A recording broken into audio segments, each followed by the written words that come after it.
சுவாமியே சரணமையப்பா. அகிலாண்ட கோடி பிரம்மாண்ட நாயகனே சரணமையப்பா. ஐயப்ப சுவாமியின் மகிமை. ஐயப்ப சுவாமியை சொல்றான் பாருங்க. ஒவ்வொரு வருடம் ஐயனுக்கு பூஜை செய்தினே இருக்கேன். அங்க அன்னதானமும் படிப்படிப்படியா உயர்ந்துகிட்டு தான் போச்சு. ஏன்னா ஐயப்பனை நான் இவ்வளவு அளவுதான் பார்க்கணும் ஆசைப்படல. ஐயப்பனை அங்கிருந்து பிரம்மாண்டமா அவனை தூக்கி தூக்கி மேல மேல நிறுத்தி அத்தனை பேருக்கு அவன் கண்குள்ளா காட்சியா ஆப்பான்.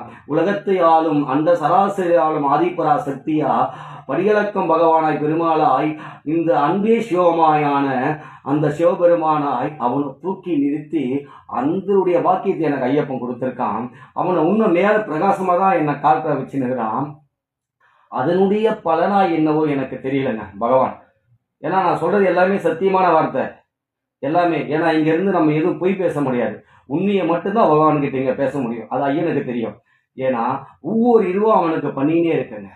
பகவான் ஐயப்பன் மனதனை நான் குளிரப்படுத்தியிருக்குன்னா நான் நினைத்திருக்கிறேன். எந்த அளவுக்கு நான் குளிரப்படுத்திருக்குன்னு பகவான் ஐயப்பனுக்கு தான் தெரியும். ஏன்னா நான் மனித பிறவி, இவன் தெய்வ பிறவி. இந்த தெய்வத்துக்கு தான் தெரியும். அதன்படியோட பலனா என்னவோ 11வது வருஷம் பூஜையை பண்ணிட்டேன். கார்த்திகை மாசம் பூஜை 11வது வருஷம் பூஜையை பண்ணிட்டேன். ஐயனையும் ஒவ்வொரு வருடம் பிரம்மாண்டமா ஐயனை காட்டிக்கினே இருக்கேன். அந்த காட்டுறதுக்கு சக்தியும் அவன் தான், நான் இல்லை. நான் வெறும் ஜீரோ தான். என்னைக்குமே சொல்லுவேன் நான் வெறும் ஜீரோ தான். ஹீரோ என் ஐயப்பன் மட்டுமே. அப்படி பிரம்மாண்டமா அவன் சக்தியை கொடுத்து அவன் சக்தியால் அவனை ஒவ்வொரு வருடம் பிரம்மாண்டமா என்னை காட்ட வச்சான். அப்படி உண்டான பலனமாய் 11வது வருடம் ஐயனுக்கு நான் பூஜை பண்ணிட்டு கார்த்திகை மாசம் பூஜையை முடிச்சுட்டு மலைக்கு போயிட்டு வந்துட்டேன். இங்க நான் படுத்துன்னு இருக்கேன். ஐயன் கிட்ட நான் படுத்துன்னு இருக்கேன். சொல்றேன் பாருங்க. பகவான் ஐயப்பன் கிட்ட நான் படுத்துன்னு இருக்கேன். அப்பொழுது பகவான் ஸ்ரீ ஐயப்பன் இவர் தாங்க என்கிட்ட பேசுற. எங்க வீட்டு முதல் குழந்தை இவர் தான். பகவான் ஐயப்பன் முதல் குழந்தை, என்னுடைய பெரிய பையன் முதல் குழந்தை. அப்ப பகவான் ஐயப்பன் ஸ்ரீதர்ம சாஸ்தா பொங்கல் அன்னைக்கு நான் படுத்துன்னு இருக்கேன். அன்னைக்கு மகர ஜோதி அன்னைக்கு பகவான் ஐயப்பன் நான் படுத்து அவர் காலி கீழே படுத்துன்னு இருக்கேன். அப்ப பகவான் ஐயப்பன் இவர் சொல்றாரு, டேய் மதியானம், நைட்டெல்லாம் இல்லை, விடிகாலம்பரே இல்லை, மதியானம், டேய் என்ன பண்ணின்னு இருக்க நீ? இன்னைக்கு நான் பிறந்த நாள். இன்னைக்கு நான் மகர ஜோதியாய் சங்கமமான நாள். நான் மகர ஜோதியா தெய்வமாய் உங்களுக்கு காட்சி கொடுத்த நாள் தான் இன்னைக்கு. எப்படா என்ன வீட்டில் வச்சு நீ தூங்குற? உன்னால எப்படா தூங்க முடியும்ட்டு குரலை கொடுக்குறாருங்க என் பகவான் ஐயப்பன். என் தெய்வம் குரலை கொடுக்குறாங்க பகவான் ஐயப்பன். அப்படியே எனக்கு ஒண்ணுமே புரியல. பகவானே ஐயப்பா கண் கலங்கி போய் நின்னேன்.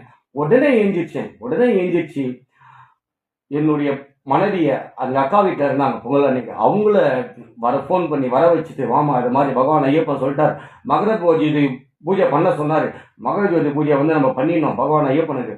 உடனே எல்லாமே ரெடி பண்ணி, காசு ரெடி பண்ணி இவர் தான் பண்ணார்.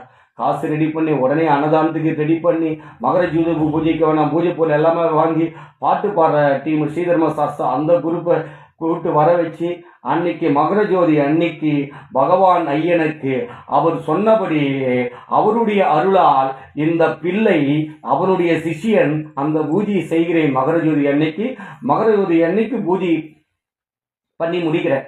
அப்ப மகர ஜோதி மேல அங்க கற்பூர ஜோதியா ஐயனுக்கு தீபம் காட்டுற, மேல ஐயனுக்கு கீழே பூஜையை போட்டு மேல மகர ஜோதி ஐயனுக்கு பூஜை காட்டி முடிச்சிட்டு கீழே வர ஐயனுடைய பிரசாதத்தை பசுவும் கண்ணுக்குட்டி 2 பேரும் உள்ள வீட்டுல சாப்பிடுதுங்க. என்ன ஒரு அற்புதம் பார்த்தீங்களா ஐயனுடைய மகிமை. நான் என்ன புண்ணியம் செய்தேன்? எந்த ஒரு குருசாமிக்கும் கிடைக்காத பலன் இந்த மகனுக்கு கிடைத்தது என்ற பெருமை எனக்கு இருக்கிறது. உண்மையா சொல்றேன். நான் எத்தனை குருசாமிக்கு இதுக்கு கிடைச்சிருக்குமோ தெரியல. நான் ஐயனை நம்பி நான் பிறந்ததற்கு, அவனால் நான் வாழ்ந்த இந்த இடத்தில் நான் பேசப்படுகிறேன் எல்லாமே ஐயப்பன் தான். நான் என்ன குடுப்பனை செய்தேனோ, நான் என்ன புண்ணியம் செய்தேனோ அந்த புண்ணியத்தின் பலனான் என் ஐயப்பன் என்னை மகர ஜோதி பூஜை செய்ய வைத்தான் பகவான் ஐயப்பன். ஒவ்வொரு வருடம் பகவானுக்கு மகர ஜோதி பூஜை நடத்தி கொண்டிருக்கிறேன். 5வது வருட பூஜையும் நான் முடித்து விட்டேன் பகவான் ஐயப்பனுக்கு ஒவ்வொரு வருடமும். அப்ப மகாலட்சுமி ரூபமா ஐயப்பன் வருகிறான். மகாலட்சுமி பெருமாளும் கண்ணுக்குட்டியா ஐயப்பனும் வருகிறான். பாருங்க வீட்டில் சாப்பிட்டு போறாங்க. என்ன ஒரு அதிசயம் அது. இதுக்கு மேல ஒரு ஐயப்பன் இருப்பதற்கு என்ன ஒரு சாட்சி வேணும்? என்ன ஒரு இது வேணும்? அவன் தத்துவம் சிவாய் என் மனதில் வந்து தத்துவத்தை உணர்த்துகின்றான், அவன் மகிமையை உணர்த்துகின்றான், அவன் சக்தியை உணர்கின்றான், அவன் பரமாத்மா ஜோதி என்று என்னை உணர்த்தி விட்டான். பாருங்க, ஐயனுடைய கருணை கடவுளை பார்த்தீங்களாங்க. அவன் இல்லாமல் அந்த சராசரங்களும் அசையாது. நம்பியவருக்கு அவன் கடவுள், நம்பாதவருக்கு அவன் வெறும் கல். நாங்கெல்லாம் நம்பி எங்களை வழி நடத்துகிறாங்க. அவன் கண்கள் எங்க கண்ணுல ஆனந்த கண்ணீரை மட்டும்தாங்க அதை வச்சிருக்கான். எங்களை கஷ்டத்துல அதை வச்சு கூட ஆனந்த கண்ணீரில் அதை வைத்திருக்கிறான் எங்கள் பகவான் ஐயப்பன். நான் கஷ்டத்தில் வாடும் பொழுது என்னை கை கொடுத்து தூக்கி விட்டவன் என் ஐயப்பன், என் பரமாத்மா, என் பரமாத்மா, என் பரமாத்மா. ஸ்ரீ பூதநாத சதானந்தா சர்வபூத தயாபரா ரக்ஷ ரக்ஷ மகாபாவு மகா சாஸ்திரே துல்லியம் நமோ நமக. சுவாமியே சரணமையப்பா, சுவாமியே சரணமையப்பா. குருவே துணை, குருவே துணை, குருவே என் குருநாதனே துணை. சுவாமியே சரணமையப்பா, சுவாமியே சரணமையப்பா, சுவாமியே சுவாமியே சரணமையப்பா.